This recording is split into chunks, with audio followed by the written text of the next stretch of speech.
Hey everybody, how you doing? I just wanted to kind of tune in, say hello, make sure you guys are all doing well. I'm gonna check in a little bit early and just make sure everybody's doing well. A little bit of a surprise and whatnot of today. I hope you guys are ready for that.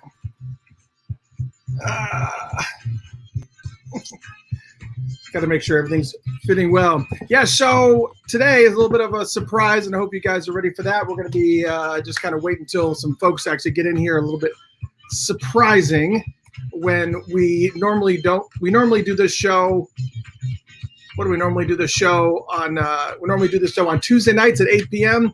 So to kind of get some little bit of traction and whatnot, we just decided this was a last minute thing. Susie, how's it going? How you doing? Got to I can make sure this book is able to be seen here. I got to put this over here as best I possibly can. Yeah. So I hope everybody's doing good, and welcome one and all. This is going to be a little bit. This is a surprise special. This is something that we've never gone on at 5:30 in the afternoon, which is kind of like almost nighttime. It's definitely different. Susan, hello. Sandra, hello. We got Susie and Susan in the house. And what was going to be happening here is that Brownmark was going to be joining me today at 5:30. He'll be in here in just a little bit. Carolyn, hello. And what we were going to be doing is we were going to be pre-recording a show of this album chat to do tomorrow, to release tomorrow, which is actually the 35th anniversary of the debut album of Mazarati. But we decided I couldn't really figure out a way. I wanted to kind of make this available to people earlier so that we can kind of have a little bit of an audience and everybody could hang out. Honey, how you doing?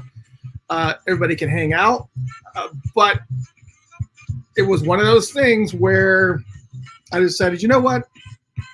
What could possibly happen on this pre-recording that we would want to edit out? And if it, I don't know. It's crazy. Hey, Cammy, what's going on? Yeah, so I decided it's good.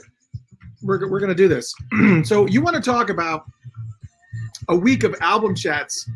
It's been insane. You had Monday, which was March 1st, which was 3121, and we released the album chat for 3121. And then on Tuesday night, we did the album chat live last night. We did the album chat for Sheila E.'s Romance 1600. And today we actually did a full release of the Crystal Ball album chat along with The Truth, which is essentially 3 separate album chats. We released that today because today is the 23rd anniversary of that. And tomorrow, and we were going to be recording the album chat today. I was going to be recording the album chat for today for this. So with Brownmark, called Brownmark and said, it's 35th anniversary. You're gonna be doing this or what? So anyways, we actually got to make a little bit of an adjustment here because I just made a big mistake. I didn't realize that I hadn't hooked up some of this stuff. So we got to hook up, and then we'll just kind of take it from there. Hold on a second. Let me switch audio here, and then we're gonna take it on, man. Hold on a second. Let me switch audio. Because this right now, for those of you who just joined us, is a little bit of a pre-show, so we're going to be doing this. And I'm going to switch over. Hope everybody can hear me. Everybody can hear me okay now that I've switched audio. Everybody can hear me good. Actually hear me better, probably. And we're going to be going live here in about 4 minutes. So I hope that you guys are ready because it's going to be a really, really great time. And what's actually going to be interesting is that, as I said, we had so many album chats that we were doing. So I reached out to Mark yesterday. I said, do you have any availability? Because you got a momentous occasion coming up. And certainly enough, he agreed and he is with us. Matter of fact, he's sitting in the waiting room right now.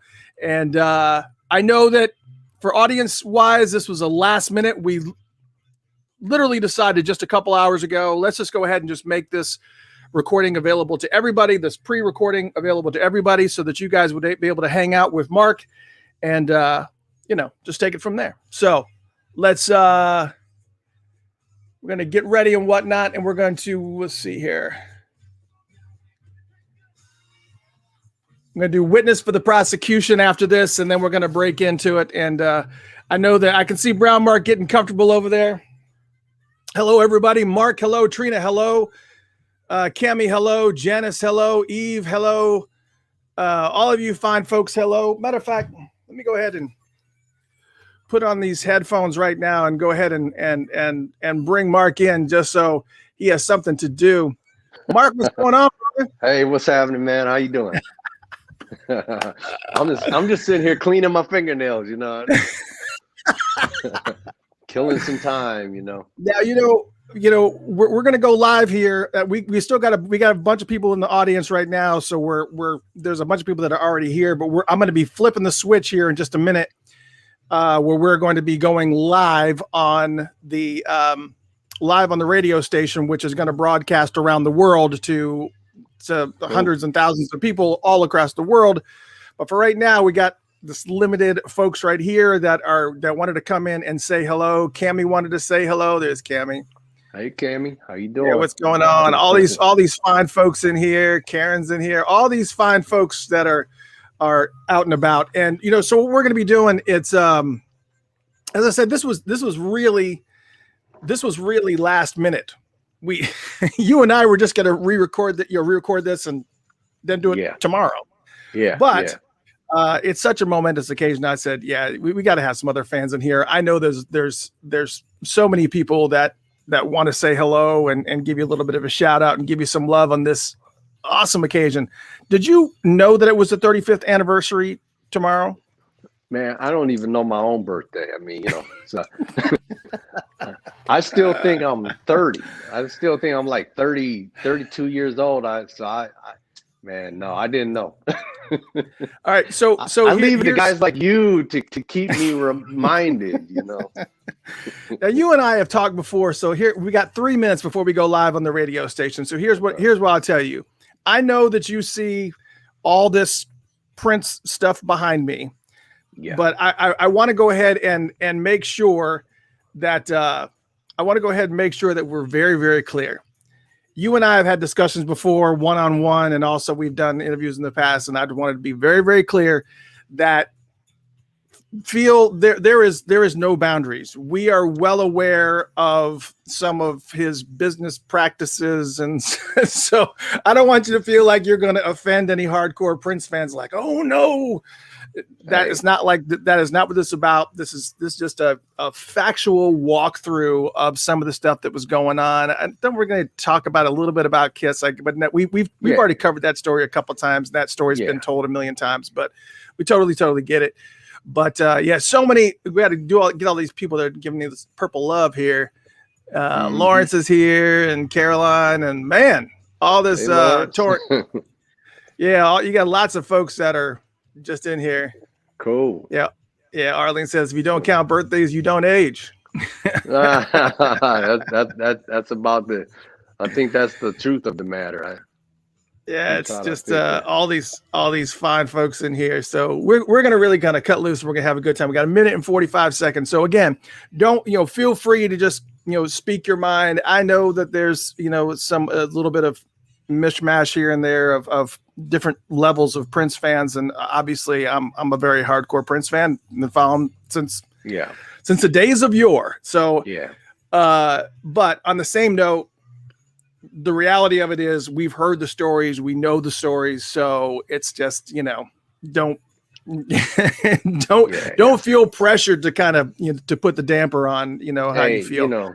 I don't, because it's just what it is. I keep it real. I've always been that way. I was that way around him.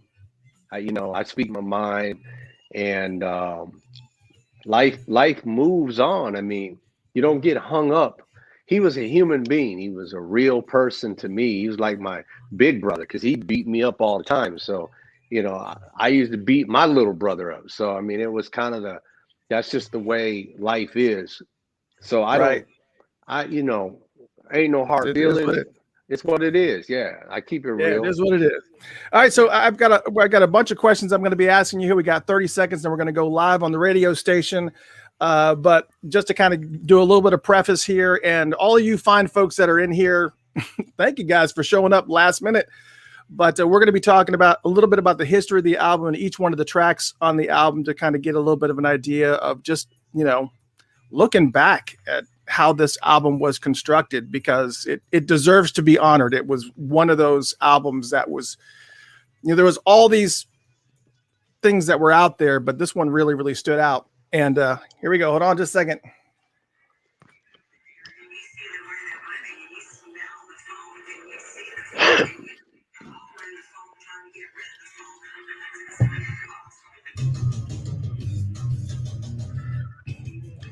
Hello, hello, one and all. What is going on, fine folks?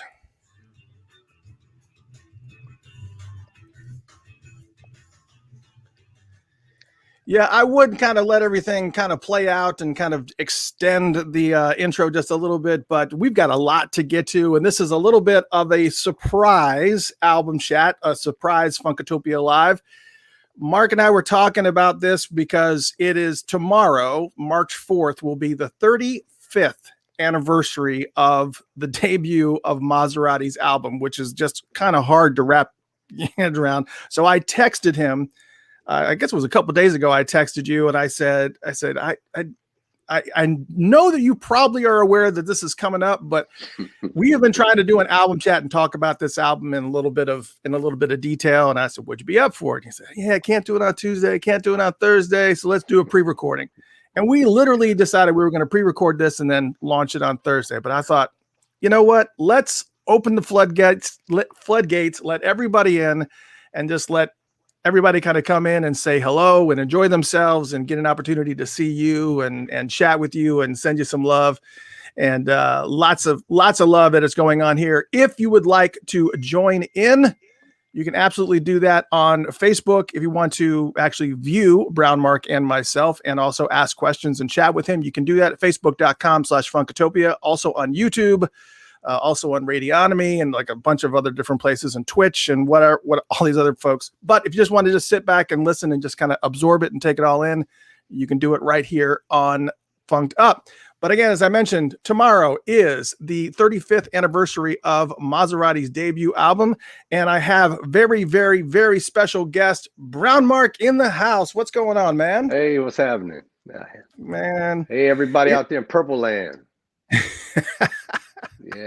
Yeah, there is so much love that's coming through here on the chat. I'm going to try to keep up with some of these chats are like going like a million miles a minute. So I want to try to make sure that you see as many as possible.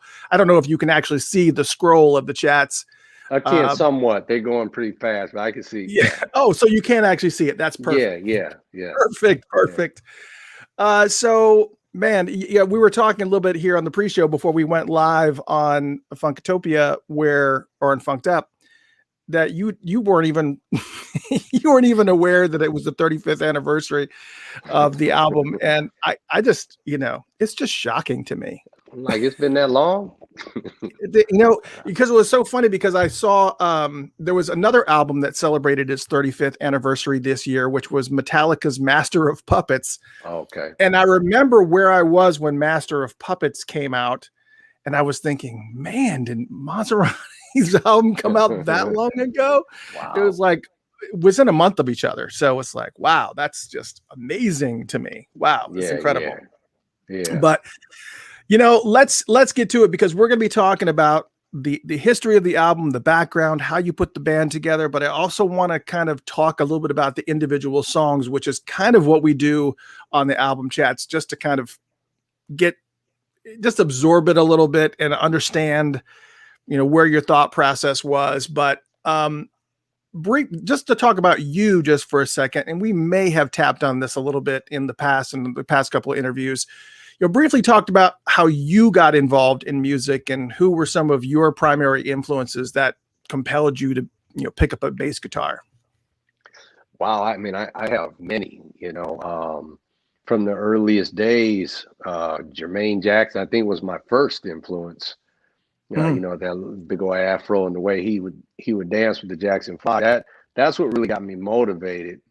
But as time went on, I kind of put the bass away until I was in my teenage years. Even though I messed around with it a little bit, but then my influences became Slave. Mr. Marks, Oh yeah. man, they were like my favorite. And then Larry Graham, of course. Wow, I mean, there's so many. Bootsy, can't miss Bootsy. Stanley Nope. Clark at the time, Jaco Pastorius. So I grew up in a time period where there were a lot of funky bass players. There were a lot of musicians, not like you see nowadays. Back then, and we were a dime a dozen. So I had a lot of influence. Earth, Wind, and Fire, Verdine White, you know. Oh yeah, that list can go on. You got to do Verdine. And I also see there's another guest that's actually in the wings right here. A gentleman who joined, I guess it was for Maserati 2 is when he came on board. G Sharp. Oh yeah, is he on? Yeah, G Sharp is in the house too. Look at this. Where is he at? Oh, G Sharp. Yeah, look at this. I gotta talk about why you big. Why you big? Working? Why you crusty Paul Bunyan shirt wearing? What's happening? Why you crocodile hunter hat wearing looking? I was trying to go on with my computer. I log in with my computer. For some reason, it wouldn't log in for some reason. Yeah, I can see that green screen behind you. What's there. up, people? I told you to stop buying computers Yeah, from the man. pawn shop, man. I told you. Wow, you I know, big. right? I know, right? Computer buying. Why you? Oh, Man, my listen. goodness gracious. I'm gonna let you slide because we're on live. I know. I'm gonna let you slide because we're on live, all right? Look, man. All right. I got Zuckerberg yeah, on, man. man. I can send you an Apple. I can send you a Mac. All right, so know, back to the Mac. discussion. For those of you just joining us on the Funked Up app, if you want to join us on Facebook, facebook.com/Funkatopia, you can kind of watch along and see half of a green screen behind G Sharp. And Brownmark, he's also here. We're talking about the 35th anniversary of the Maserati debut album from Maserati. And so we kind of got some crew from Maserati in here. We're going to be talking about this stuff, and we can kind of go back in time and talk a little bit about the influence, the involvement of Brownmark with Prince. But, you know, I don't want to kind of rehash this because we're talking about Maserati right here. We're already going to be tapping on the stories of Prince here and there anyways. But what I do find interesting is that when you were working with Prince, your decision to break away and kind of quietly put together Maserati, well, secretly is probably, G just dropped off. Secretly is probably a better word.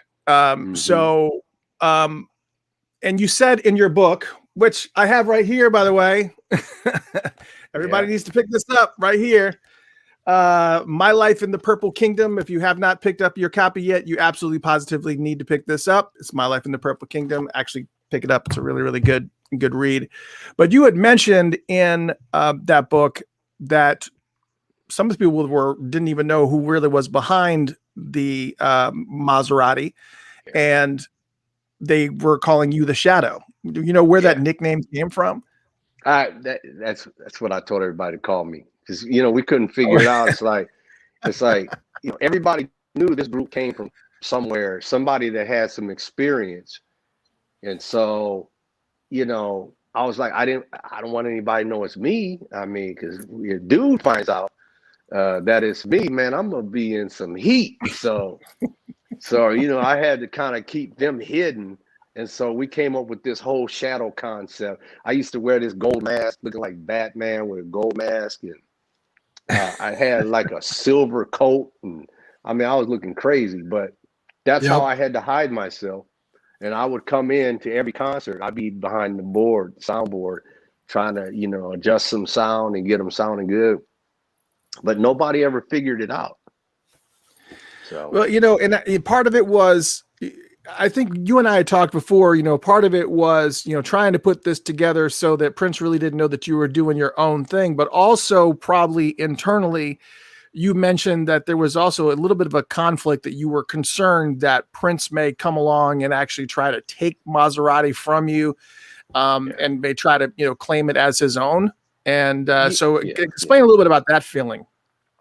Well, I mean, it's like with anything, when you're a soldier and you got a general that you're working with, you have no power, you have no rank, you have nothing. I was just I was a what do I like to call it? I'm just a foot soldier, man. I was brought in to do a job, and I was, he taught me how to go out and slaughter. I mean, that's what I did. I grabbed my bass and I would try to just hurt whatever stage I stepped on. And you did. Yeah. Yeah, I mean, that's kind of Prince's thing. Everything was about war, man. Everything was about a gang fight. We got to go beat them up, And so that kind of mentality was like driven into us. And so I knew that if he found out that I had something that was too hot to be cool, because I mean, Morris Day and the Time were cool. We were too hot to be cool. We were Maserati. So I knew that he would lock onto that, and then he would like kind of shut me out of it. And it happens all the time in the music industry. So it's not just something he would do. It's just, if you're a smart businessman, that's just what you would do, just to protect your own entity, your own camp. Right. Because I am developing my own camp inside his camp. So that's almost like treason. So and the funny thing that I noted on here was that in 1984, which is actually a couple years preceding, or maybe about a year and some change preceding the release of this album, Morris Day had stepped away from the Time. And what was interesting about that particular part is that Prince had said, that the Purple Rain tour that we did wasn't really the Purple Rain tour. The Purple Rain tour that he had in his mind was almost like you had mentioned, like a battle of the bands scenario, where it was going to be the Revolution versus the Time, and it was going to be this big thing. And when Morris Day kind of stepped away from the band and kind of caused this rift, it actually kind of broke apart those plans. And what was interesting is that I was reading Dwayne Tudall's book, and Dwayne said, well, not Dwayne, he wasn't the one that said it, but Jerry Hubbard said that Prince was kind of walking around just really hyping up Maserati. I mean, just like, oh, Maserati is going to be killing it. Maserati is going to be, it's going to be the next big thing. And oh my gosh, you guys are not even ready for it. And I think, part of that was trying to kind of upset the remaining members of the Time that were there, to kind of let them know, hey, your replacement is here. And were you aware? I mean, and he may have been doing part of that for show, but were you aware at any point in time that Maserati was potentially being perceived as an alternative to the Time, to kind of serve as his funky nemesis as the Time had been? No, I never saw it that way, because he didn't know anything about him until, I don't know how he got wind of it, but he called me up. I believe it was after Purple Rain already. And I remember he flew me out to LA and picked me up at the airport. And that's weird. That's strange. So I knew something was wrong, and we're in the car and we're driving. And he goes, I know you have a band. And I was just like, and then he's like, I know you have a band, and, we need to work together. And so, it became that whole thing, which I don't mind. But at that point, I kind of knew that, okay, now he sees all the attention they're getting, because they had a cult following. I mean, Maserati, I don't know if you realize, but I put them together in 1981, the year I joined Prince's band. Wow. See, I start because they were going to be my band. I was going to be the lead singer of Mazarati.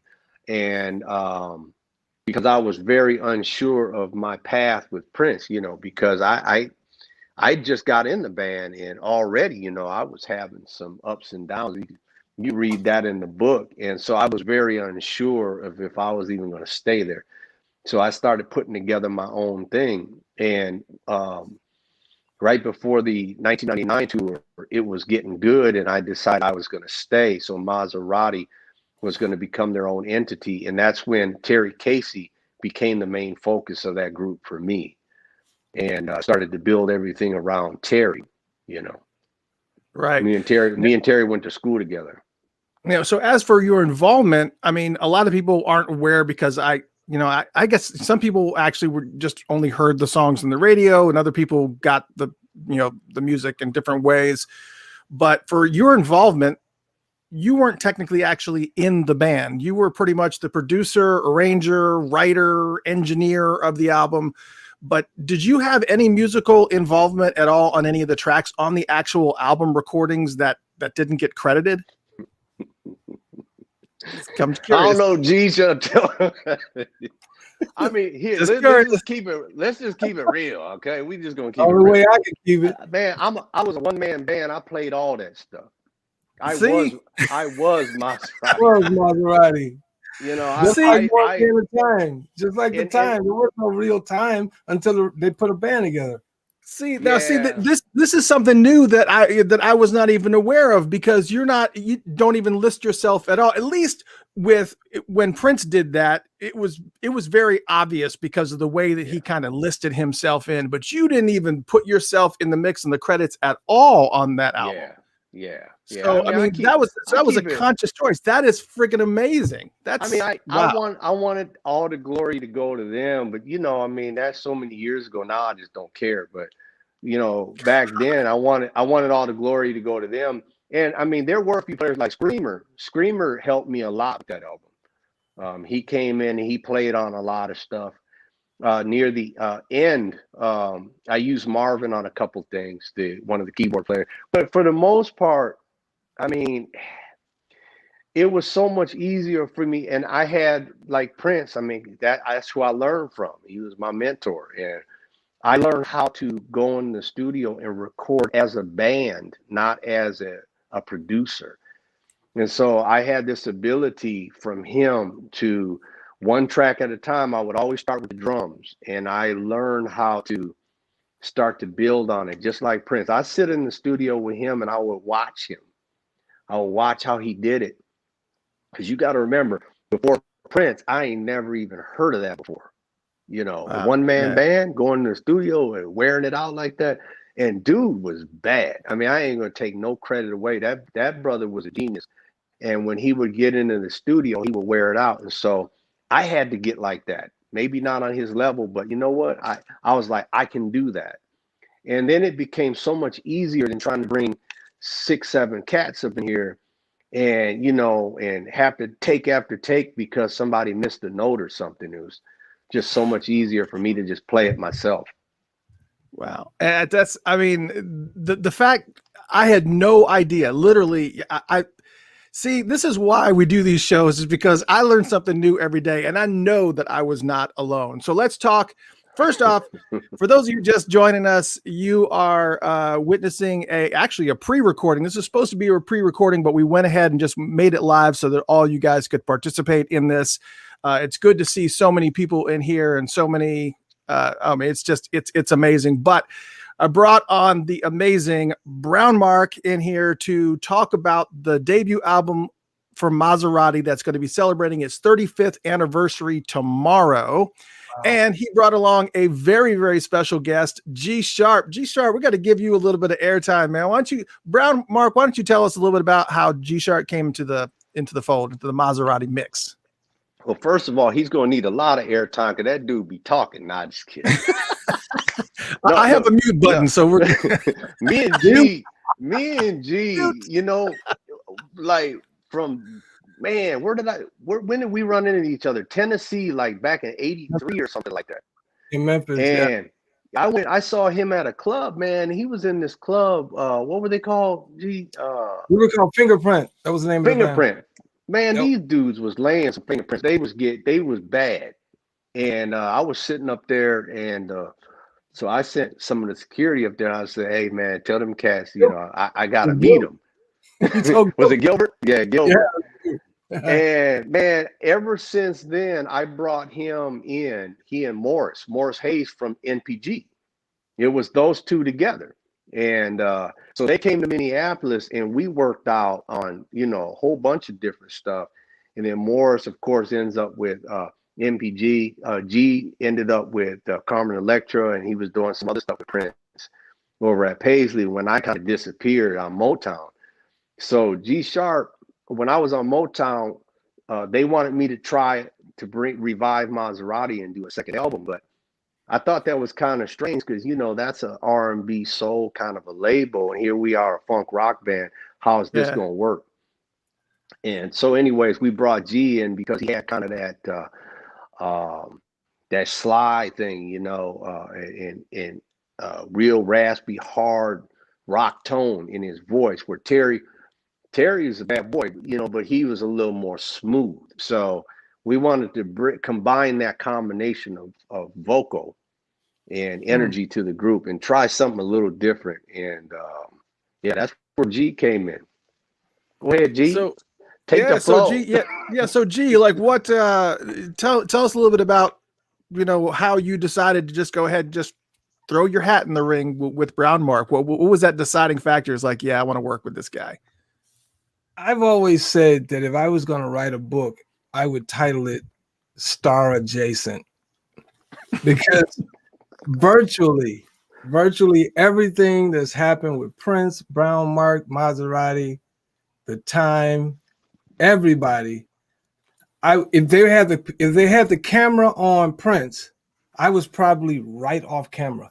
If they had the camera on Mark, I was probably right off camera. When Mark did that interview with Motown with Donnie Simpson, Video Soul, I flew them to DC with Brown to do that, so he wouldn't have to do all that by himself. I was right there the whole time. So interestingly enough, I was playing in this bar in Memphis, and Fingerprint was the best band in town. And not only were we the best band in town, we were the best band, period. We were trying to beat everybody up. It wasn't like we were trying to beat up the local Memphis bands. We didn't care about any of that, right? So at the time, Morris wasn't in Fingerprint. At the time, it was a guy named Ross Rice, who was another genius keyboard player. And we were playing in this bar called the Western Frontier, and we were doing all kind of stuff, including Prince music, right? So I had just finished doing Darling Nikki, Humping the Floor. The whole dance floor clears out every time I do the song. And as soon as the song is over, there's this keyboard drone, and we go into Careless Whisper by George Michael, right? And after we finish that song, the set's over. Then Gilbert walks up to me, right? I don't know Gilbert from a can of paint. So Gilbert walks up to me, and he says, Mr. Brown wants to see you. And I'm like, who, James? And he's like, who, James? he's like, no, Brownmark from the Revolution. I was like, oh, no, he's here, huh? Yeah, so I walked over. And at the table was Gilbert, Hucky, Craig Rice, about 4 or 5 crazy hot chicks, and Brownmark. And he says, the first thing Brown says to me is, what's up, man? I said, hey, what's up? He says, y'all got close. I was like, what? What do you mean? Right? So what he was saying was, of all the bands that he's heard do Prince stuff, we got close. And the reason why he said that is because I don't know how many guys watching this right now are musicians, but you literally cannot cover a Prince song correctly. Unless because you mean, nah, just kidding. Because there's chord changes and there's notes and ghost notes and stuff that Prince will put in his music that you don't hear because you're trying to learn it from your perspective instead of learning the actual song. So he said, you guys got close, right? And then after that, he invited me and the whole band to go see the Prince of Revolution on the Purple Rain tour. So, and it wasn't like no nosebleed. Brown gave us some dope seats, man. We were like, whoa, right? And then after the first show, he invited me over to the Peabody, which is where every superstar in Memphis stays in that hotel, right, with the Ducks. So I go up to the hotel, and my band was like, "Oh, so he invited you to the hotel, huh?" I said, "Yeah." They were like, "Man, you know them Prince dudes, man. They got all that." I said, "Man, Brown don't get no gaydar go off. My gaydar don't go off at all on Brown." I said, "I'm going to the room, player." Right? So, you might have 10 chicks over there, man. I'm in, right? So I go to the room, and he's got a big giant suite, right?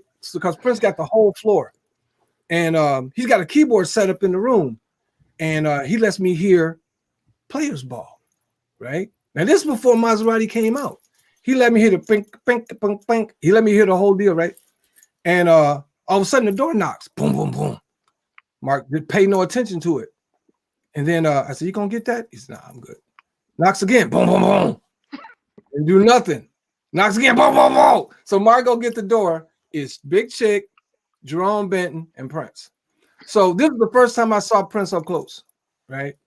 Which was oddly interesting. So Prince goes up. I said, "Yo, man, it was a great show. I'm thinking about getting out of the business after watching that." He said, "Yeah, me too." And then he goes over to Mark's keyboard, and basically what he was doing, he heard Mark playing in his room. And Prince was like, he was like the FBI. If anything was going on, he wanted to know what it was, right? So he goes up in the room, and he's listening to Mark, and he's talking. Mark talks to him for a second. And then Prince starts playing some Gap Band. He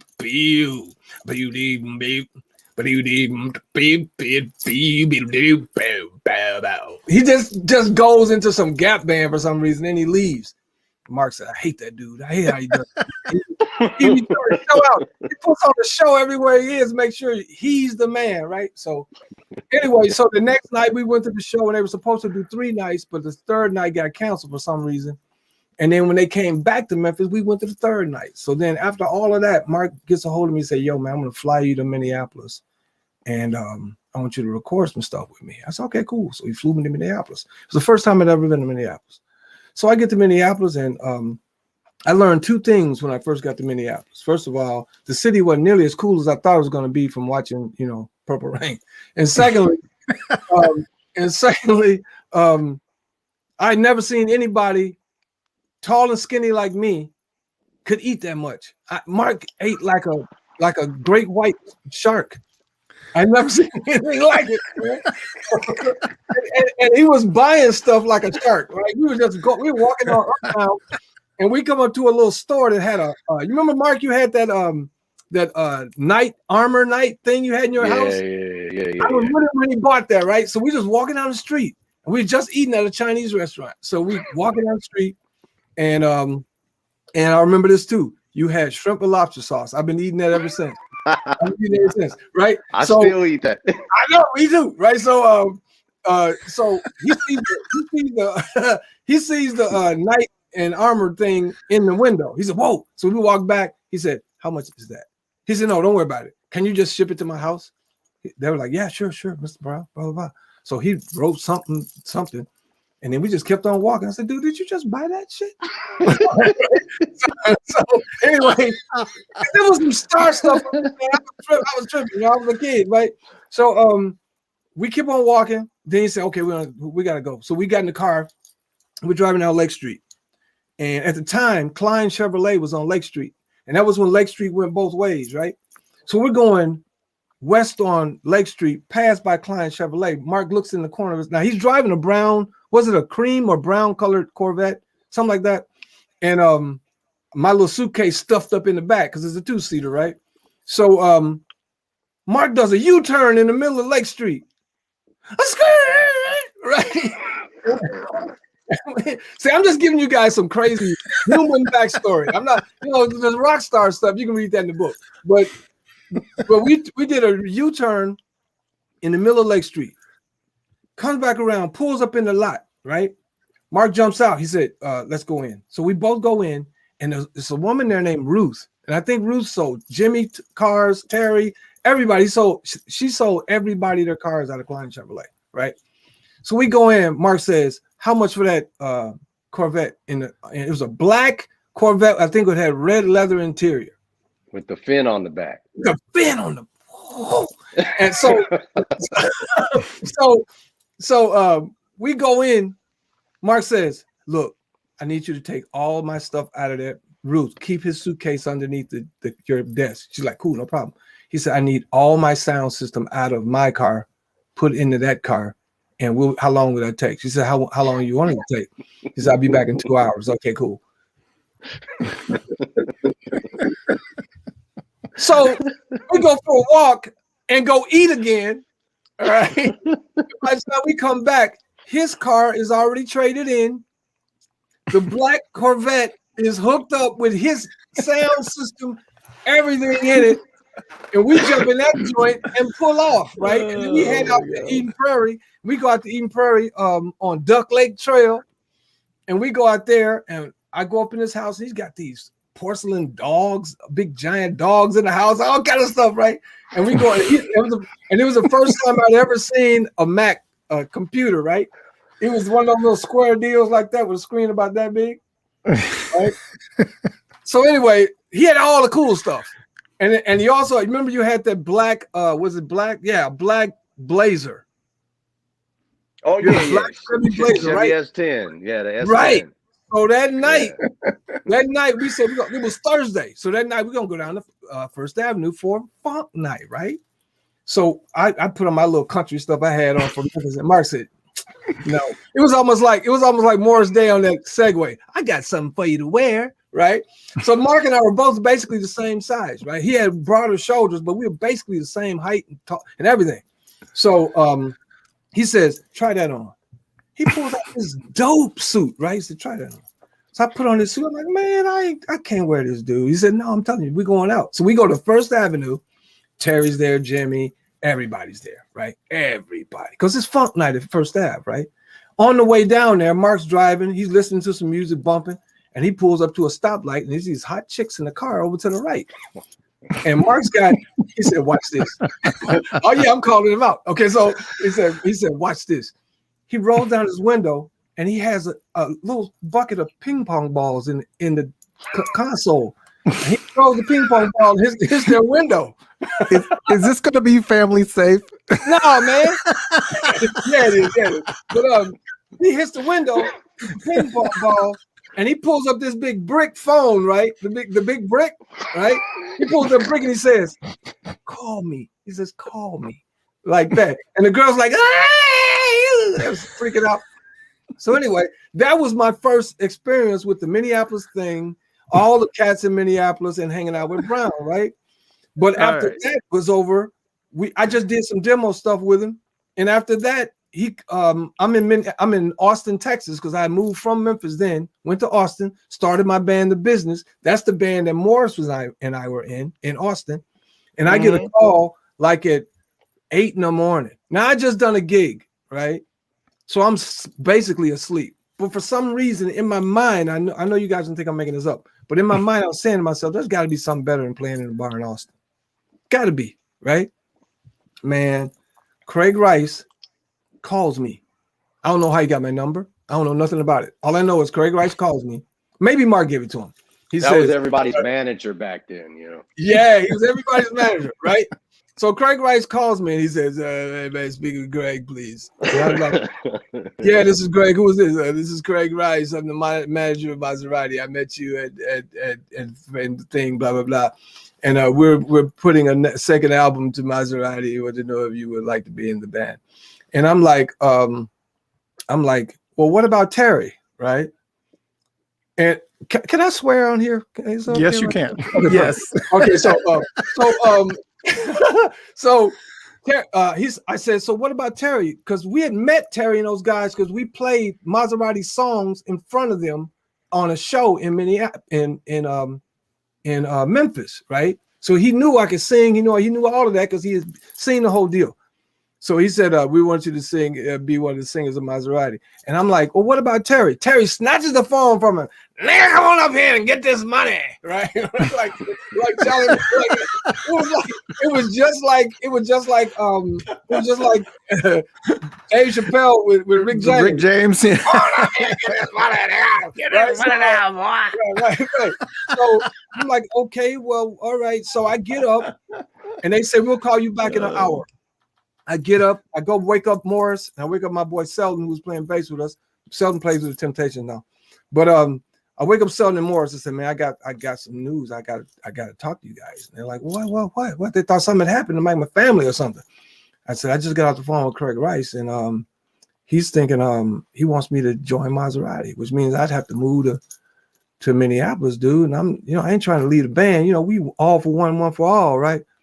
And Morris like, so what's the problem? And I'm like, well, he said, look, man, you've been pulling me up since I was in college. I know that if anything go down in Minneapolis where there's any inkling that they need anybody, even a tambourine player, you're going to call me. I already know that. So go get this money. And if you can pull us in, that's cool. If not, Godspeed. So I moved to Minneapolis, joined Mazarati. And when I got there, it was all kind of ragtag cats in the band at that time. It was, man. It was Lenny was in the band. Was Lenny? Lenny was in the band. Pretty Boy Floyd was on bass. It was all kind of cats, man. It was all kind of cats. And then finally it whittled down to more original cats. Marv and Tony were already gone. They weren't in the band. They were doing some other stuff. I don't know what they were doing, but they were gone. And Lenny was on guitar, lead guitar. Screamer was playing rhythm guitar. Me and Terry were singing and fronting. And Morris wasn't in the band yet. It was Dave Satterberg and Aaron, right? And Aaron did what Aaron does and got fired. As soon as he got fired, I'm just calling it. Here come Morris. Yeah, I'm like, hey, I told you guys, be real, man. Right. I said, Craig, no holds barred. I was like, Craig, call Morris. Well, do you think Craig? Call Morris. Well, what if Craig? Call Morris. Well, where is he gonna? Craig, call Morris, right? So Morris flies into town. We start rehearsing. Me and Morris living in Craig Rice's 1-bedroom office apartment. Craig moves in with his girl at the time, and we're sharing a honey bun. We so broke, it was crazy. Crazy, dude. It was a single bed in a 1-bedroom apartment, and we would take the single bed and switch up. I would put the mattress on the floor in the living room, and I would sleep on the box spring with my clothes on top of it one night, and then Morris would switch up, and I would sleep on the mattress the next day. And when Popeye's Chicken opened up on Lake Street, the first day it opened up, we went in there and bought a 2-piece. We found the money to buy a 2-piece. And we used to go down to the clubs with Maserati at night and pick up girls so we could eat breakfast the next day. Well, that's because y'all spent your advance on hair products. I didn't have no advance. That's just it. Which is why he wears a hat to this day. Hey, you remember that? Don't you remember that? I remember it was $25,000 advance came in. Just to help the band get started. I know you didn't get your, but everybody else had them Jerry curls. Yeah, them curls.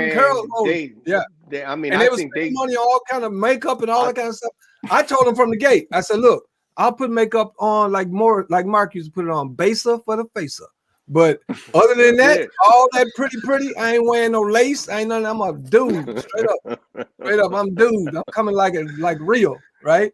So what Motown didn't realize, because technically they were bringing me in because it's Motown. So they didn't want a guy who's just a rock screamer. They wanted a guy who could actually sing too. But they didn't realize it was going to be like Sly Stone. It wasn't going to be no pretty, Temptation voice, right?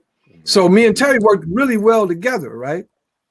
And when it all smoked out, it did what all record companies do. They hire you and then they fire you, right? And when they fired us, I stayed in the city, and so did Morris, and we just kept on doing what we do.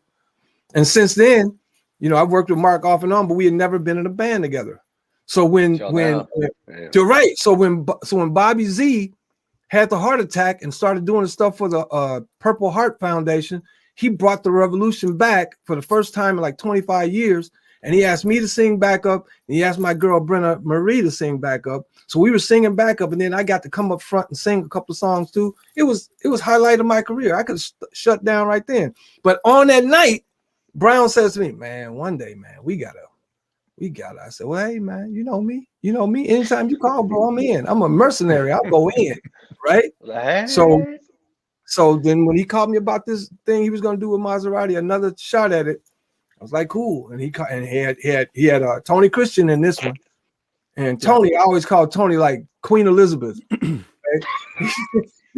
Now I'm not calling him gay. He's straight as hell. But he's nuts, man. He's nuts. And he act like a queen of a whole nation, right? Like everybody bow down to Tony Christian, right? And I was the guy, just like with Terry, my job was to keep him in line. And that's basically what I did, right? So we did the thing. We did a couple gigs. You know, I got a dope guitar, as you can see, with my name on it, G sharp. It's all good, right? So I mean, Mark's known me for 30 years, man, and he knows I'm his evil twin. So if anything, we're like the Corsican brothers. Anything he's thinking, I'll say it out loud because Mark ain't gonna cut. I'll cuss your ass all the way out.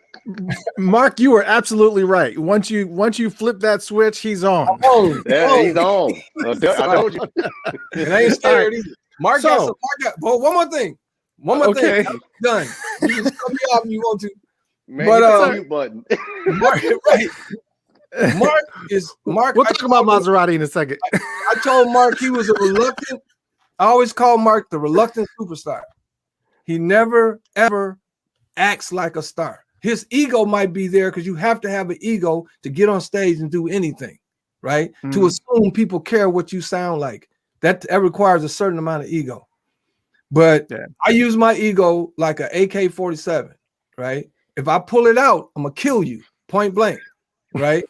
And I let people know, don't mess with G Sharp because he ain't nobody to play with, right? So, and Mark will sick me on people all the time. all the time. Oh my God. I'll sit back and listen now. Maserati. For those of you just joining us, wondering what the hell did I just tune into? Right. You just tuned into the baddest dude you don't know. That dude you never heard. Right? Don't tempt him to break out that AK-47. We are doing an album chat for the 35th anniversary of Maserati's debut album. It's going to be celebrating 35 years of the release date tomorrow, but we doing the pre-recording of the show. Lucky enough to have Brownmark on with a special guest G Sharp as well. And so, let's take a minute and talk about this, talk about who you had in the credits. For those, this was a really, really big shocker to me to just find out before G Sharp started talking, when you revealed that you played everything on the Maserati album, but you weren't even in the credits at all. The credits were Sir Casey Terry on lead vocals, Tony Christian on guitar, keyboards, and backing vocals, Screamer Craig Powell on guitar and backing vocals, Jerome Cox on bass, Marstar on keyboards, Aaron Paul Keith on keyboards, and Kevin Patrick on drums and percussion. So where are all these guys now? Because it seems like, I know when we came, I saw Tony. Matter of fact, when you had the private show in Atlanta, and I guess we were talking about the Brownmark Nation / Maserati shows, and we were talking there.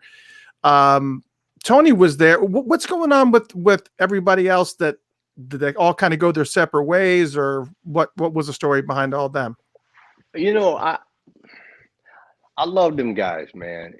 They was my brothers from school. I mean, and we go way back, but life happens, and many different things come at different directions, and sometimes it knocks people off track. And once you get knocked off the track, Prince used to always say to me, once the train gets to moving, you can't stop it. You got to keep it moving. But when you get knocked off track, sometimes it's hard to get back on and find out where you're at. All the wind gets knocked out of you, and you have trouble getting back into the groove. And I think that's what happened with those guys. I mean, there was a lot of sabotage, with the labels, and there was a lot of money, financial issues. Prince shipped me off to, I mean, it's all in the book, I'm talking about this. And then I got this next book, After the Rain, where I really get into the Maserati story with a little more depth. But I got shipped out to Nice, France, because we were getting ready to do Under Cherry Moon, which, you know, anybody seen the movie, you know, I'm in there for what, 15 seconds. But yet Right. I was there forever. And I thought that was kind of odd. Why am I stuck here? And every time I try to get a ticket home, I remember Karen would be like, no, Prince wants you to stay here, wants you to do some press next week. I was like, press? You know, like I said, I'm a soldier, so I would stay. And oh, they canceled. We're going to do it next Friday. So I ended up just staying in Nice, France, doing nothing. And little did I know that during the whole time, my band was being absolutely dissected piece by piece. You know, when I got back to the States, finally, it was in disarray. And so I didn't even know where to pick up the pieces. And then, so there was a lot of financial stuff that went down as well, because they didn't know where their money was. I didn't know where their money was. I didn't know where my money was. I just knew that every other week somebody was asking me to write a check for 50 grand because they got some bills to pay. And so I'm supporting this group, and I just couldn't support it anymore. I got to a point where I said, you know, I got to wash my hands clean and move on and do something else, because when I came back from Europe, my whole world was just crumbling. It seemed like it felt like a sabotage to me, because I couldn't pull it back together. It was impossible. And so me and the guys fell out because, you know, I think they were looking to blame somebody, and I think I became the center of blame for them.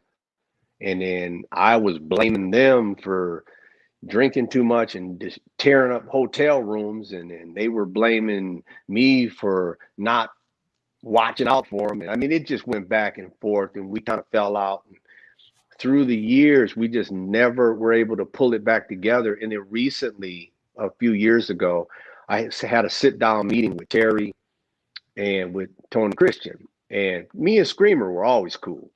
And then Aaron kind of came back in the scene, and everything was cool for a minute, but then, you know, we had this meeting and it just didn't work out. The meeting, you know, after the meeting, I literally got him walked out, because I was like, I can't do this. It's dysfunctional. The whole thing was so dysfunctional that I had to leave it alone. And it's sad to say, because I had been trying to help Craig Rice and a few other people put this group back together for years. But it was just, I always ask, I call it the curse of Mazarati, because it just, something happened that was so destructive that they've never been able to pull it back together. You know, Right. and that's the story right there, you know. Well, you know, we're here to celebrate this album, because when the album got released, it was there were always a lot of albums that seemed to kind of get pushed out that were you know, affiliated with Prince. And if Prince had it, you had those collective people that were out there that, and I admittedly was one of them, that if Prince was on something, you had to buy it. And so I know that you got a lot of traction for the album based, I mean, even simply based on the fact that people were aware that he was involved with 100 miles per hour. Absolutely. So I want to talk just real quickly. I know, you know, we kind of running a little short on time, unless you're in a rush or whatever, or not in a rush. I do want to talk about a couple tracks on this album and that were not on this album. Let me take that back. Specifically, the song Mazarati that became Susanna's Pajamas, that ended up going over to the family. What is the story with that particular song? That, I mean, was that song presented to you as, hey, this is going to be your song, I want you guys to play it? What was the story behind Susanna's Pajamas, and why did it end up on your plate and then not on your plate? Okay. So now you talking stuff I don't even know about. Really? Okay. Susanna's Pajamas. I'm like, what? Whose pajamas? Yeah. No. Little Maserati, I think, isn't that the song you said? Right. Yeah. Little Maserati was the very first song I ever wrote. See, there was a song called Maserati. It was spelled differently than the band name. It was Mazerati. It was an instrumental that he had created, and it got renamed to Susanna's Pajamas, according to Prince Vault. And they said that you guys, it was supposed to be on your album, but I guess he'd changed his mind about it, similar to the story with Kiss that had happened. But I don't know that Susanna's Pajamas ever ended up in front of you. Mazarati, the very first song I wrote for Mazarati was called Little Maserati. Little Maserati. Yeah. Okay. And it's out there. It's circulating, but it don't sound anything like, Susanna's Pajamas. Right. So and somehow those stories got mixed up, I guess. See, it's kind of like how, some people go on the newspaper and the radio and go online and say that Prince's house at Paisley Park. I'm like, you idiot, that was a studio. That wasn't his house. He had an apartment in it. But when you start that stuff, it just keeps circulating into nonsense. And that's why we do these shows, is to get that clarification and clean that stuff up. It's just, so what is the truth to the fact that Jerk Out was going to be your song? Now, Jerk Out was definitely a song he brought to me. Okay. But you got to understand, at that time period, music was changing so rapidly that even I was rethinking my solo career. I didn't want a solo career. That was Motown was really, they wanted me to do this. And New Jack Swing was coming in. So I was like, well, if I'm going to do an album, I want Teddy Riley, I want Babyface, I want Jimmy Terry, I want Gerald Levert. I had my whole lineup of producers I wanted to produce me. And they said, nope, They said, you know how to do this stuff yourself. We want you to do it. And I said, you guys don't understand. I can produce other people. When it comes to producing myself, I can't step outside of myself and take a look and see what it looks like. See, so I really need these producers to come in and do me. And so they wasn't having it. And so that's how that kind of fell apart. But when Jerk Out came to the table, prior to that, it was the same scenario. The music was changing so rapidly. This undertone, this undercurrent was coming up of this New Jack Swing and hip hop, that I just knew Jerk Out, for a new group like Mazarati, if it wasn't going to be funk rock, Jerk Out was not going to do what 100 miles an hour could have done for them. And so that was my thought process. And I just looked at Prince and I was like, nah, I'm not feeling that, dude. I'm not feeling that song. And he says, oh, okay. And then that's when he came with 100 miles an hour. So I said, now that's more like what I'm talking about right there. Right. Yeah. I mean, don't get me wrong. I mean, once, the time actually did Jerk Out, Jerk Out was definitely a time song for sure. Absolutely. But it got sat on for a long time until 1990's Pandemonium. But, Have you ever heard Maserati's version of that? No, I have not. You're going to have to send that to me. The Maserati version of Jerk Out's the dope, man. It's dope. Oh man. Okay. We're going to have to look for that one for sure. Terry had that little smooth pimp thing going on. Like, didn't have a damn thing to do. It was just smooth the way he approached them lyrics, man, and it was dope, but I just felt like you said, it was more of a time song. It just wasn't, I wasn't feeling it. And because the time had a very specific sound that was timeless, it was just corner phrase, but they had their own sound. So you could do a song from the 80s and put it on the time today, and it fits because that's what their song was. Their sound was from the 80s. So anything they do is going to be just like that, or you're screwing up, right? Same thing happened with the second Maserati album. We got signed to Motown right as Motown was changing over to MCA basically, and they were bringing in all that New Jack Swing and all that. So at that point, they started writing stuff for us that didn't even fit Maserati. Yeah, man. Yeah. And speaking of which, because I want to talk about Maserati too for a second, also, even though it has nothing to do with the 35th anniversary of this album, but I do want to talk about it for a second because. But I do have a question that a lot of people have been asking since we started this broadcast, and on top of that, it's been asked many times, and I think I've asked you via text. People want to know: is this album, the debut album, going to be remastered and re-released? And not only that, but also people were asking about your first couple of solo albums as well, as far as whether or not those were going to be remastered and re-released. And if so, what is the time frame that we may be looking at that we might be able to expect something like that? Here's the problem. You've heard Taylor Swift and everybody else is complaining about record companies, right? They own the masters. I went to Paisley, I went to Warner Brothers, and I tried to negotiate, tried to get them to give me the masters for the Mazarati album. No go, they won't do it. So there's nothing that I can do. I was told the only thing that I can do is actually go back in the studio and rewrite the entire album, which I can do. But then it's going to have a little different vocal tone because I don't have Terry, and so I had to really think about, is this really something that I want to do? And so I am going to rewrite some of the songs, but I cannot release the album. They will not give me the masters.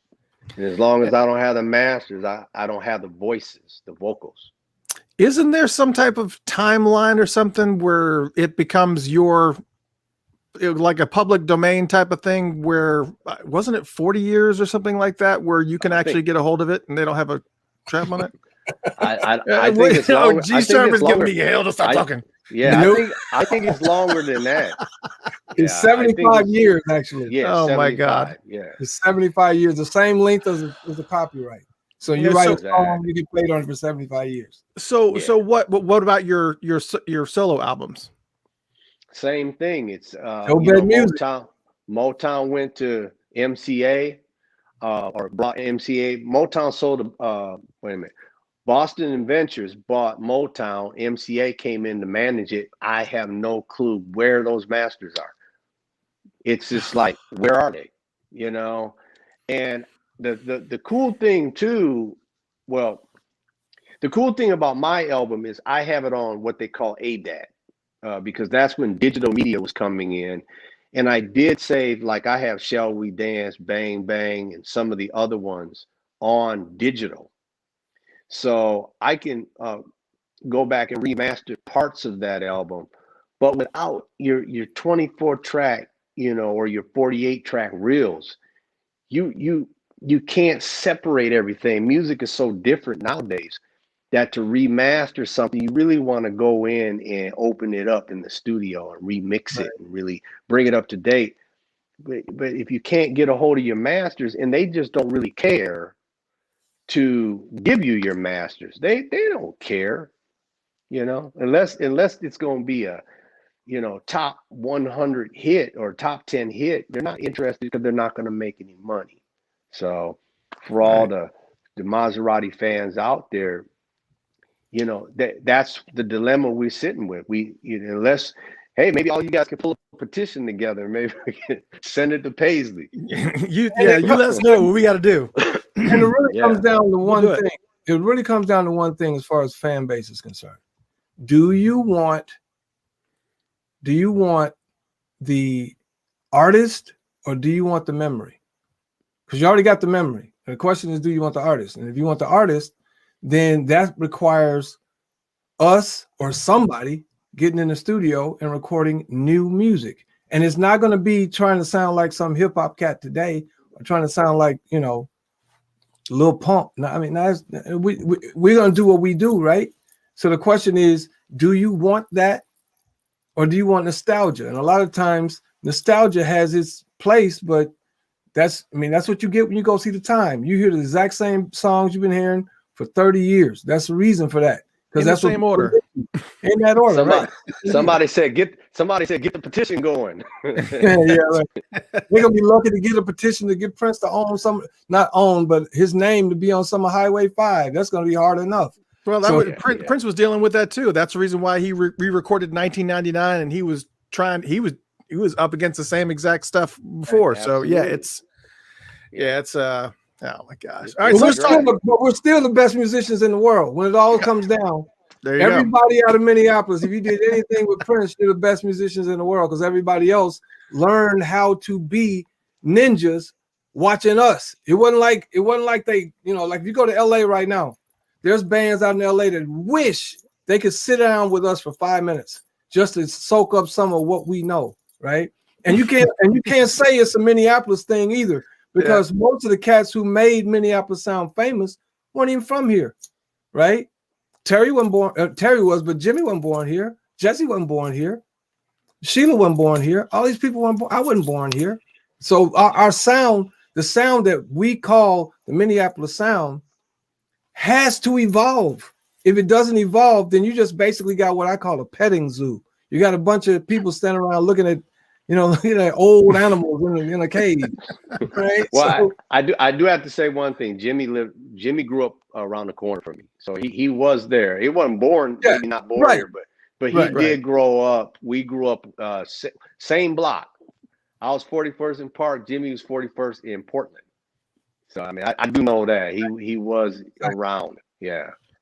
And we bring stuff to the table. So it's just a matter of what do you want to hear? Do you want to hear us doing what we do best, and that's playing great music, or do you want to hear, nostalgia? And you can get that by just going buying a record somewhere or something, right? Well, and here's the interesting thing. When you did that private show in Atlanta and you guys performed that album, this kind of goes to what Elena is asking here. How about the live shows? Mazarati can still perform the music. Obviously, Terry's not in the picture, but, what you guys did there was absolutely phenomenal. It was such a great show, and I was so glad to be there and be a part of it. I mean, there wasn't a whole, but how many people were there that night? Maybe like 3 dozen or something like that, because they capped you out at like 50 people in that room. It was 125. Yeah. So they went beyond that. That's awesome. It was hot. There no AC. It felt like no AC. But here's the thing about Maserati playing live. Okay, and this is another complication. The original Maserati that I put together back in the day, it was an evolution of many different players. So what people remember is what's on the video, or when they went on tour. There was members that shifted that the basic audience doesn't even realize. To this day, like I was explaining earlier, all of these cats, man, life happens and you can't pull them back together. When you get thrown off track so far, it's really hard to get back on. And if you don't stay a musician, you don't stay in the game, then you kind of lose that. You lose it. And because trust me, I tried very diligently to pull the original guys back together. It ain't gonna happen. And so I formed Bad Boys of Paisley, which was an offshoot of Mazarati, because I was Mazarati. I mean, I was the one that I gave them their dance steps. I gave them, I taught them how to walk, how to talk, how to, take a microphone and control a crowd. I mean, I did to them exactly what Prince did to me. And I taught them everything that I learned. So what I did was I put together a new outfit called the Bad Boys of Paisley. But the problem that I still run into is it just doesn't feel authentic without at least 1/3 of the original, guys coming on board. Yeah, understood. Screamer is very sick. I don't know how many of you know, but Screamer is very sick. We had Tony Christian for a brief second there, but things didn't work out. And we had Marvin Gunn on board for a second, but things didn't work out. And so what happens is, to this day, there's still a lot of inner fighting and inner just turmoil. And to bring them back together, it's not worth it for me.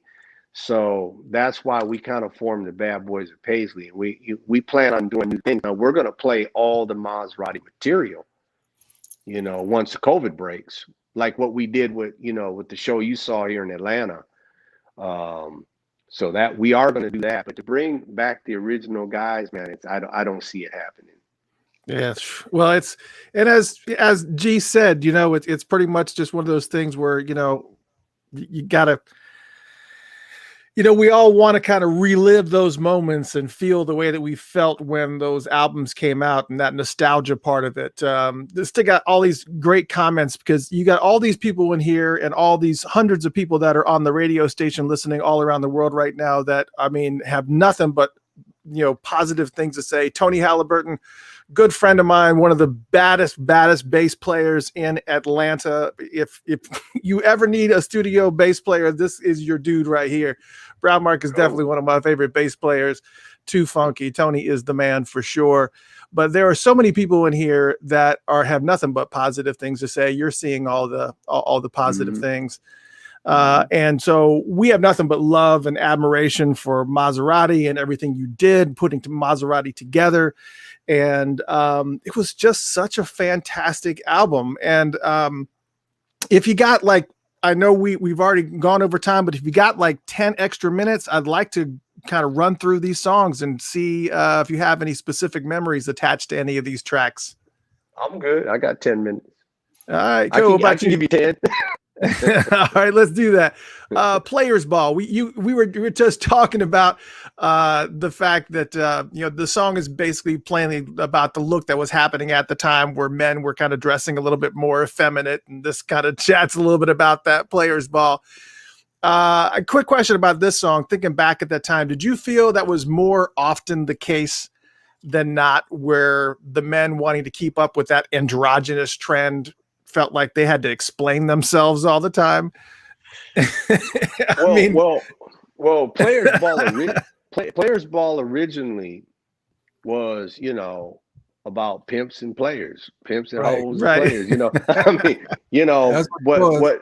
What Prince, kind of scratched his head at that one, and he was like, "Hey, Mark, we gotta change this up a little bit." And that's where the put on your lace and your button down pants. Caribbean's gonna teach you a brand new dance. Prince did that. Of yeah, course. so it shifted from what it was to that. Should have stayed pimping, but Prince, you had to put some lace on everything. So. Yeah. So it took a shift, but it was a nice shift. It was a good concept to, make it about, you may think I'm one way, but hang with me for a night, and then reassess it in the morning and let me know what you think. That was kind of the attitude. We were standing out in the parking lot with no clothes on. The walk of shame. Oh, Lonely Girl on Bourbon Street. Lonely Girl on Bourbon Street.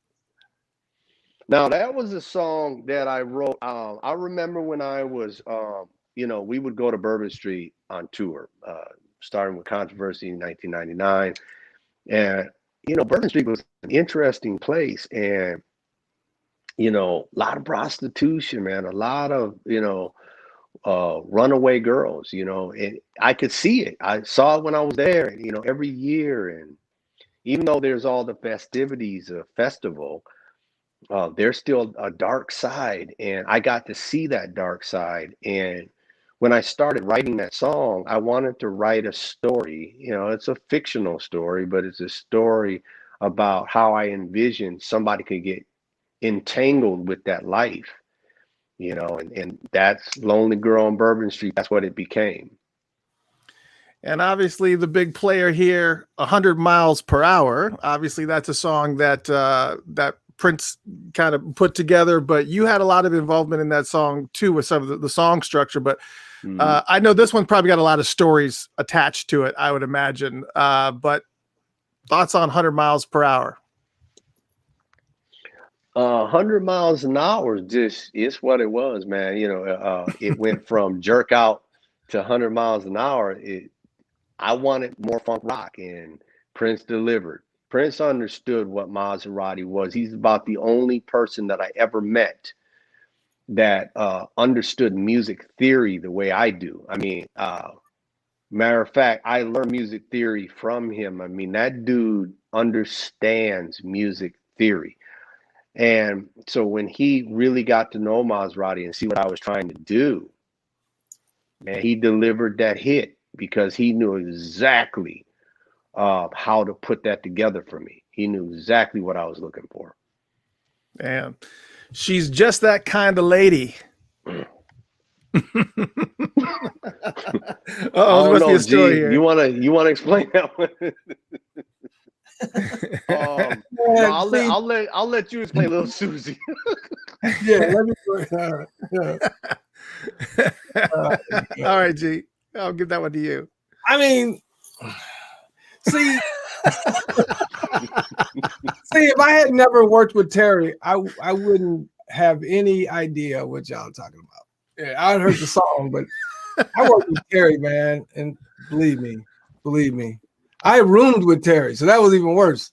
Right? So, yeah, let's just go next song. All right, next song is by far my absolute positive I love, don't get me wrong, I love 100 miles per hour. I love that song, but Stroke is by far my absolute positive favorite song on this album. When this song comes on, I don't know if it's the way, there's something about the way this song is structured that I cannot focus on anything else. If I'm working, it doesn't, when this song comes on, I just have to stop and just stare at the radio or dance or do whatever, man. This song is my absolute favorite. Is there any story about how this song was put together? Because this is just the jam. Yeah, definitely. So Stroke, if you remember, Do Fries Go With This Shake? Of course. Do Fries Go With That Shake? Of course. Yeah. That used to close out the club every week at First Avenue, Funk Night. Every week, that was closing out. And so I had a thought. I was just like, man, that groove is so funky. Let me go home. I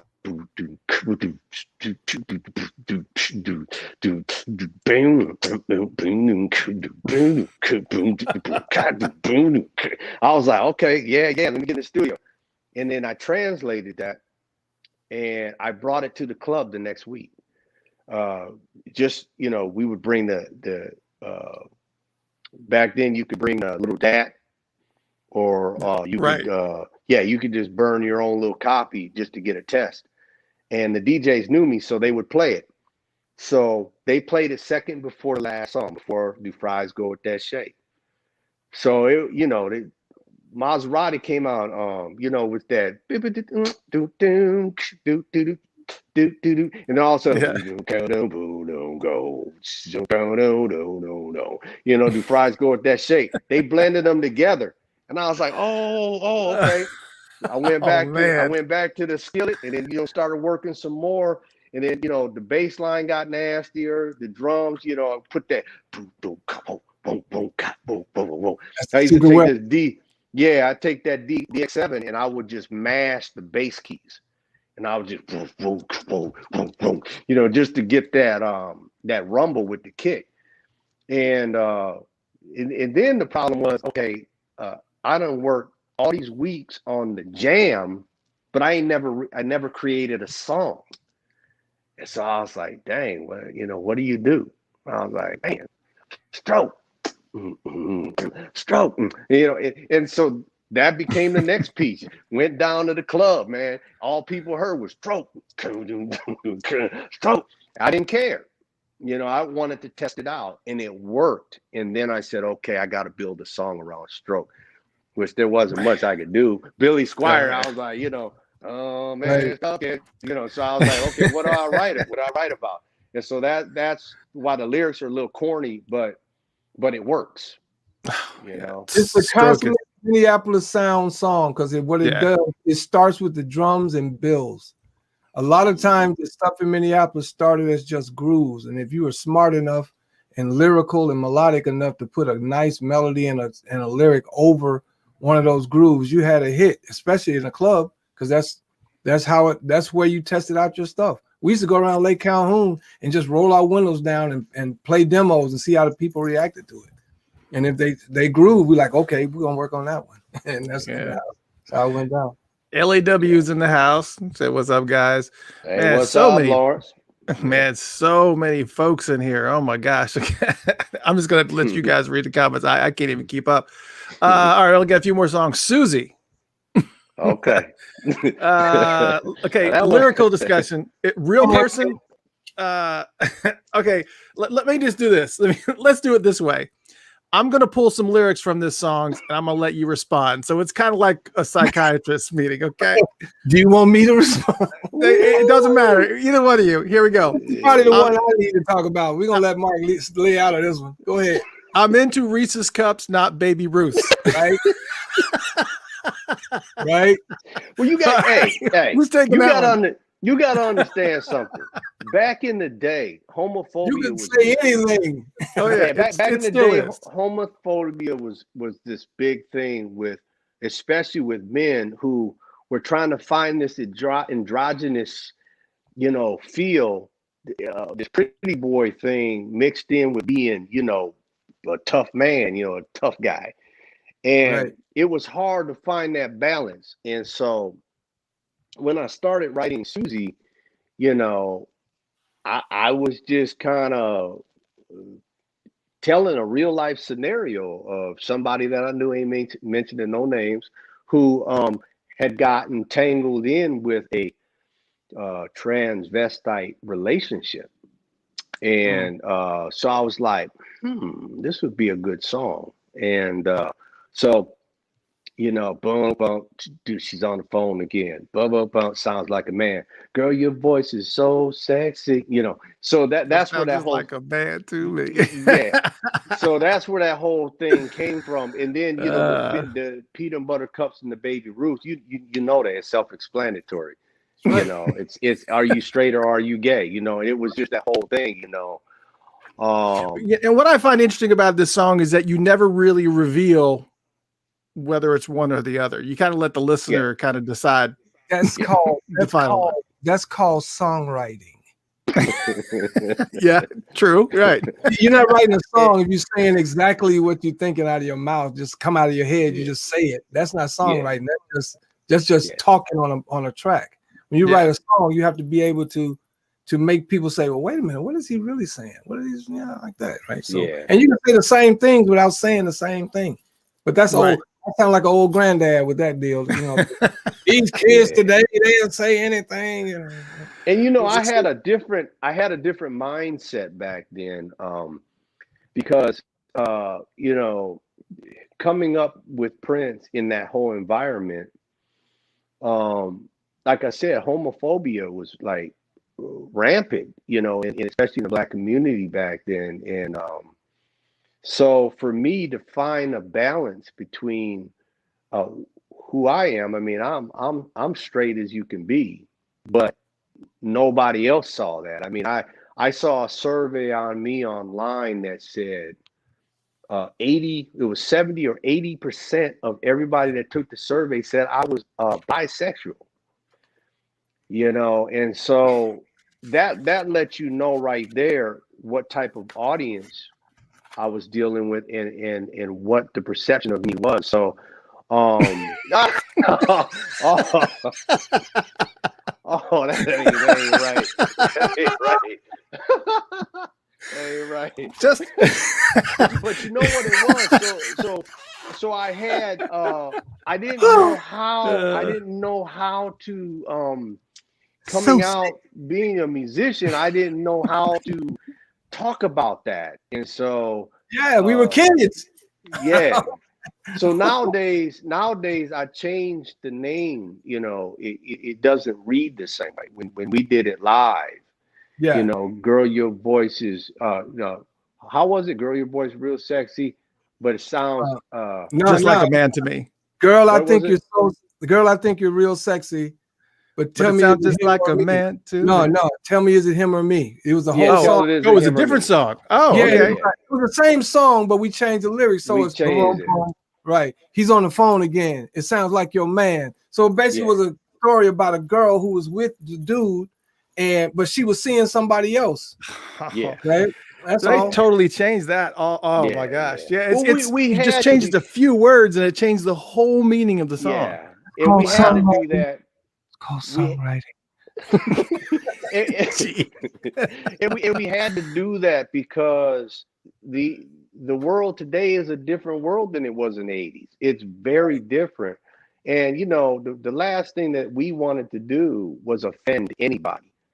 Like even back then, we didn't mean to be offensive, but back then, that, you know, I mean, that's just the way the brothers did it. We just called it out.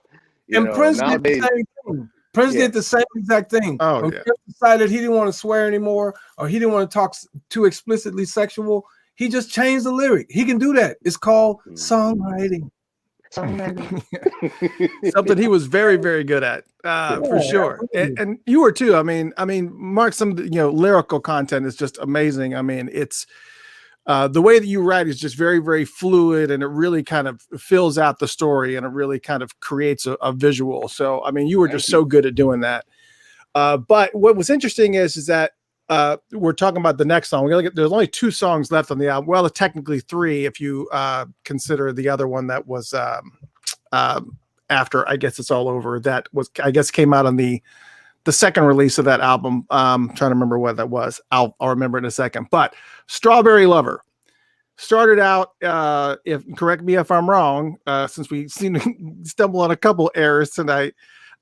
Fear the Shadow was what the song used to be called. Yeah. And then Prince got a hold of it, and then it became Strawberry Lover. So how different was the song from what you had to what Prince came up with for Strawberry Lover? Well, first, you know, Prince never got a hold of it, you know. So let me correct that right now. Prince never got a hold of that song. I went in the studio. I said, I want to put this rock song on the album. Mazarati does it live, but I want to put it on the album. So I laid down the drum track. Then I got on the guitar, laid down the guitar track, and then I started to build, you know, the bass. And then we brought Terry in, and he sang, and then we brought Screamer in, and he did the solos. And he did the break parts. When we got it finished, it was like Fear the Shadow. What the heck is that? You know, I used to write very, very, what's the word? I used to use a lot of metaphorically, you know, that's how I would put songs together back in there. I mean, I had a song called Man in a Bottle. I mean, what's that all about? And so what was happening is, you know, the record labels, Warner Brothers, they're like, hey, you know, I mean, give us a language that the average person can understand. And so I went to Prince with that, and we had that discussion, and he said, let me think about it. And then he came back with this whole strawberry idea. And I was like, that's dope. You know, let's run with that. And so the song became Strawberry Lover, you know, took on a whole new lyrical change. Totally new meaning. Yeah, whole new meaning. And that's not the only song that he did that to. We have one more song that was actually on the official release, which was I Guess It's All Over, which, again, correct me if I'm wrong, it started out as We Did Things Our Way is what the name of the song was before it was called I Guess It's All Over. Is that correct?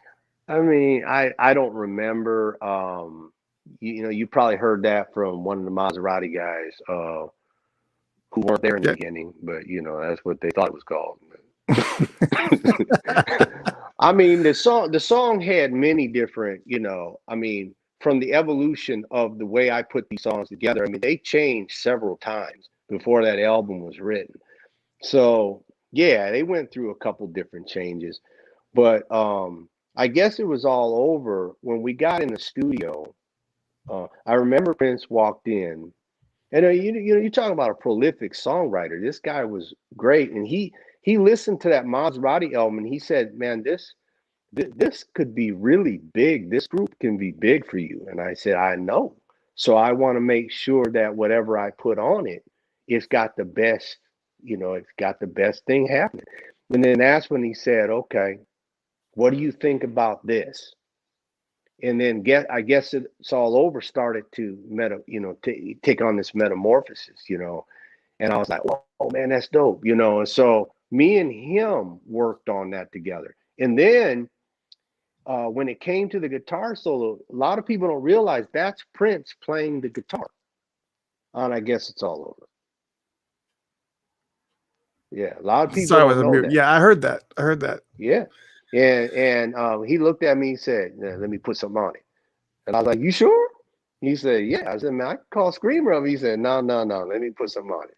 Because, you know, it wasn't that I didn't want him to do it, but it's like, I mean, Right. I want something to go on that Screamer could do. I mean, because Prince get on the guitar, just, you know, wear it out.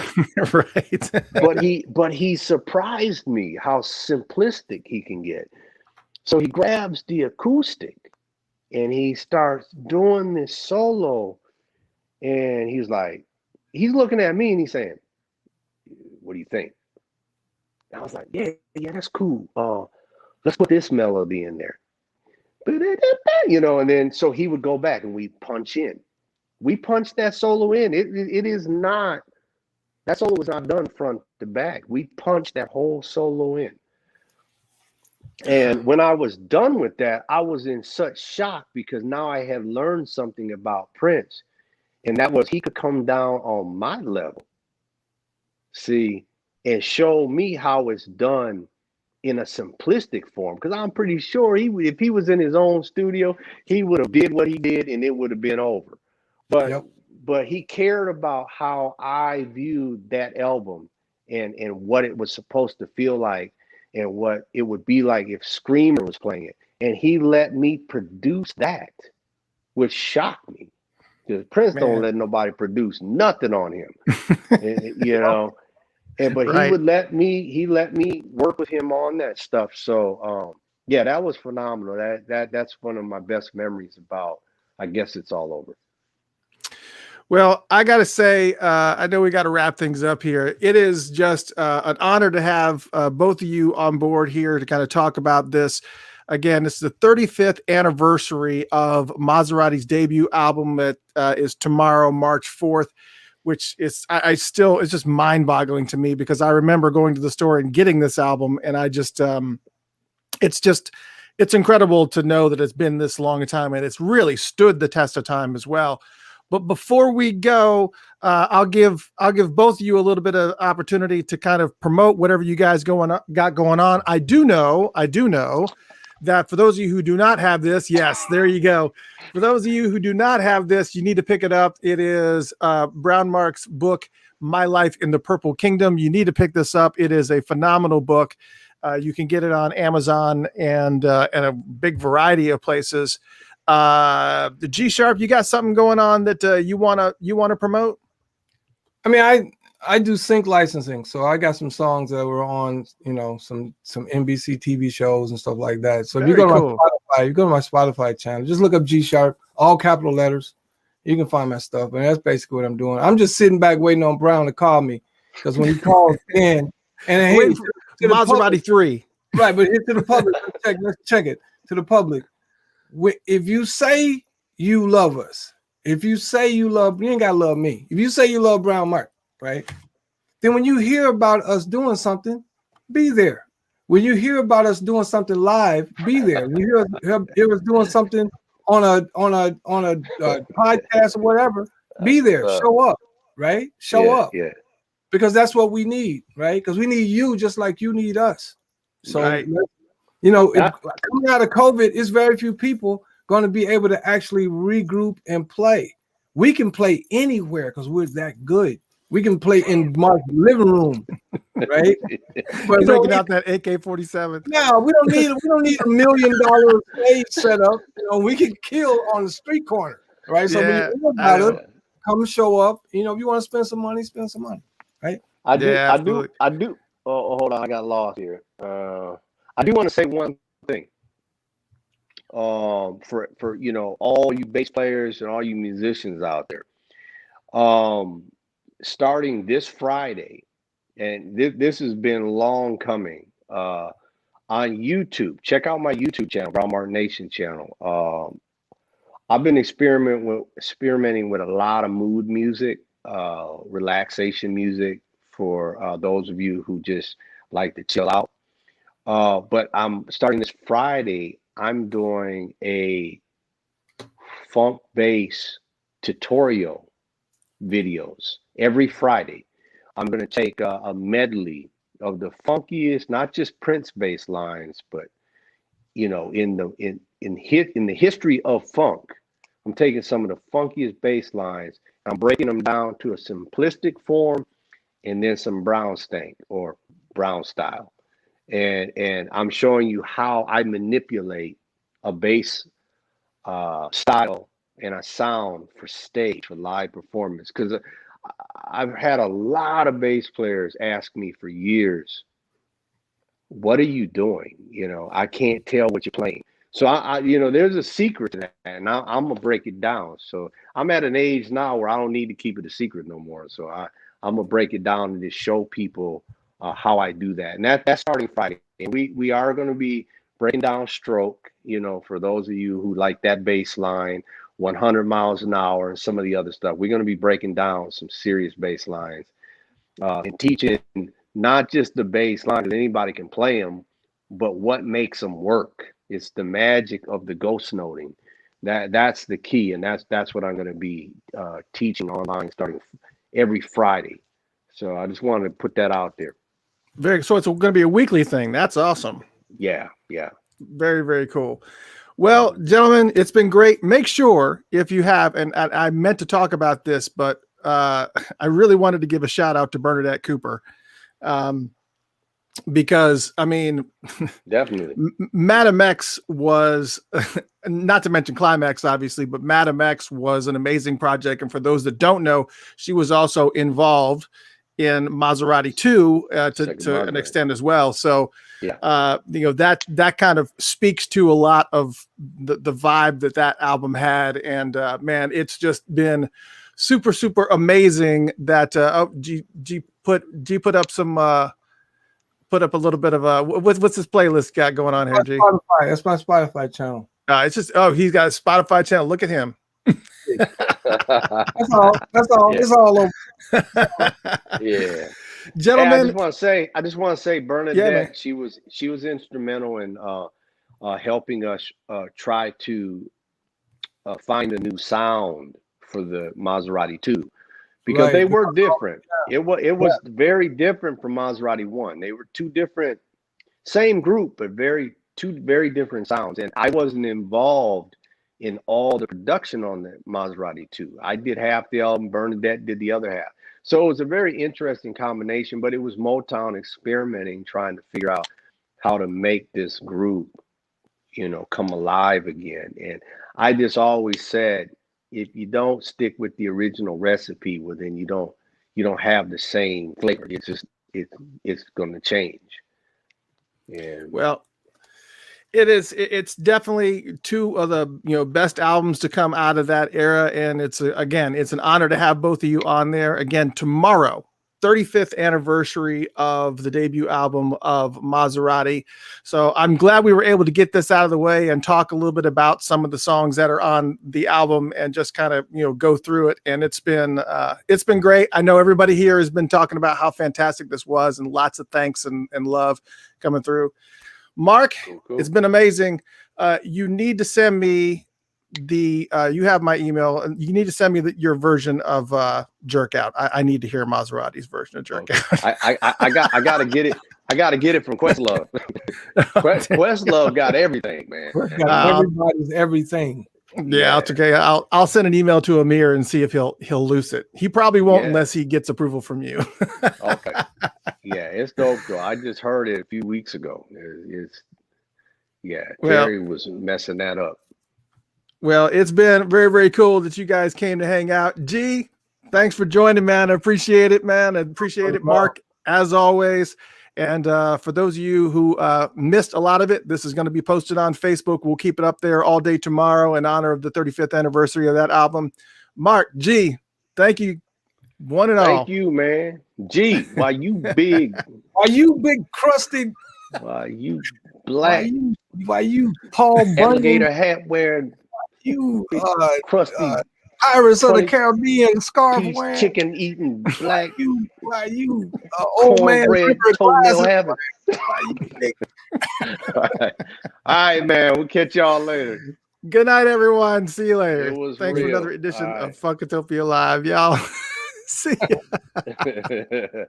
Yeah, we have fun like that. So. Oh, yeah, absolutely. And for those listening on Funked Up, we're going to go ahead and play that entire Maserati album right now as soon as we get off the line. So you guys just stay tuned right where you're at, because we're breaking in with Players Ball and going front to back on that album on the radio show. So enjoy. All right. So we put it on for them. See y'all. See you later, G. Peace. Peace. We'll see all y'all later. Thank you guys so much for doing this. This is just supposed to be a pre-recording, but it didn't end up that way. We ended up doing, there's not going to be any editing. I'm just going to take this and just post it tomorrow. Who cares? All right, everybody. See you later. Have a good one. We'll talk soon. I'm sure. Good night. Turn on Funked Up if you want to hear all that. It's good stuff.